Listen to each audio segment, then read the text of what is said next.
truly delighted to share these important days in this beautiful city of Trivandrum, this beautiful state of Kerala, which I truly love because each part of India is very special. And Kerala brings with itself a very special place.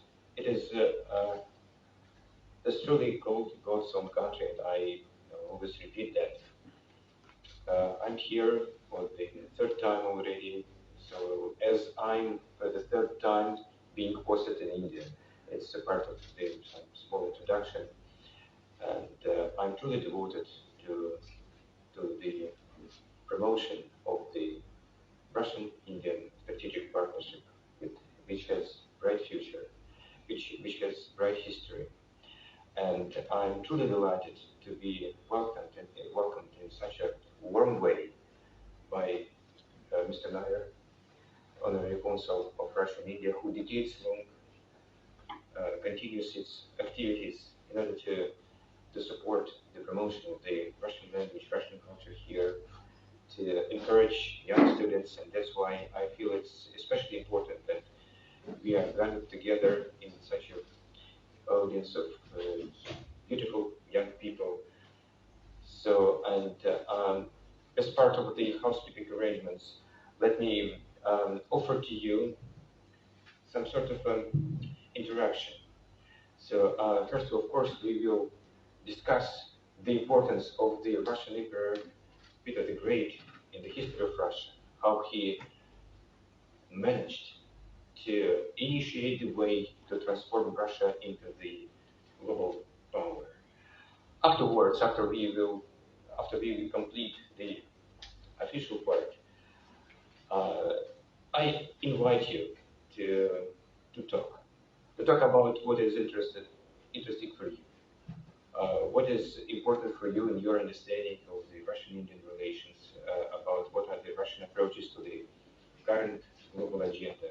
So use me at full, your interest. So I'm here especially for this purpose, especially for you, so that we could understand each other better, so that you could use this opportunity, and I can learn from you what is your priority. So to begin with, let me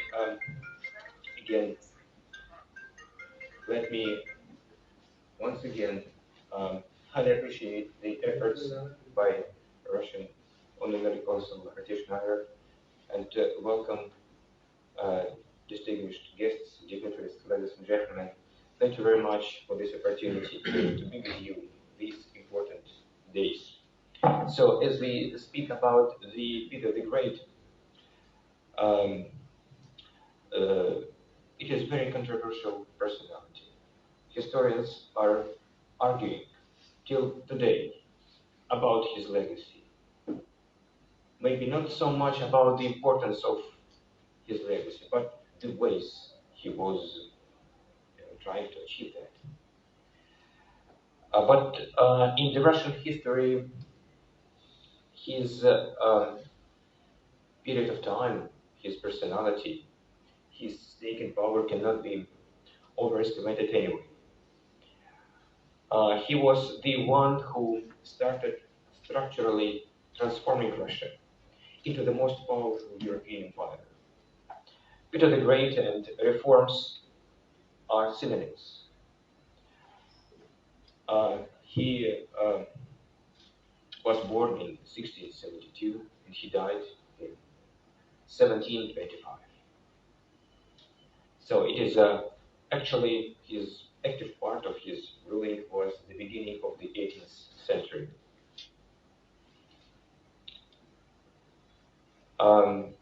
He managed to implement rapid and even radical, sometimes painful transition of Russia from the Middle Ages to a new era. No one before paid so much attention to education, which he made an independent value in Russia. He was keen to learn everything and do everything himself. He was 203 centimeters tall and physically very strong. Having realized that Russia was lagging behind, he even traveled to Europe, sometimes in the capacity of a simple sailor or a student or a master in disguise, to study shipbuilding, mechanical arts, science, geography, medicine, agriculture, and many more subjects and professions. Coming back to Russia, he was teaching how to learn, how to launch relevant production and programs domestically. He invited many foreign specialists, scientists, architects, and even generals and officials, which also became a norm. He himself was issuing detailed laws and regulations in many areas, including new protocol rules, mandatory newspapers reading, rules for appearance in public, famous prohibition to wear birds in high society, etc. And he encouraged, even by force, the children from rich classes of society to study. In many cases, education became a precondition to take important government and army positions, which before were granted by birth. Ultimately, he broke many stereotypes and old retrograde and backward traditions. However, among the most important reforms were creation of modern regular army and foundation of a regular fleet of Russia, which Russia never knew before as an element of state policy. It played a predominant role in the Russian policy and security in succeeding century. As even today we say that Russia doesn't have allies, but the army and the fleet. By defeating Sweden in the Northern War, which lasted from 1700 to 1721, Peter won the Russian access to the Baltic Sea to ensure uninterrupted trade with Europe.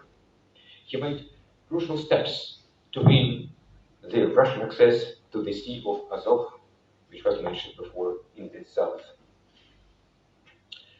He reorganized the governance system. He shifted the capital from Moscow to a new city, which he constructed from the very beginning in the area which was a total marsh, but with a strategically important location. It was named after him, St. Petersburg.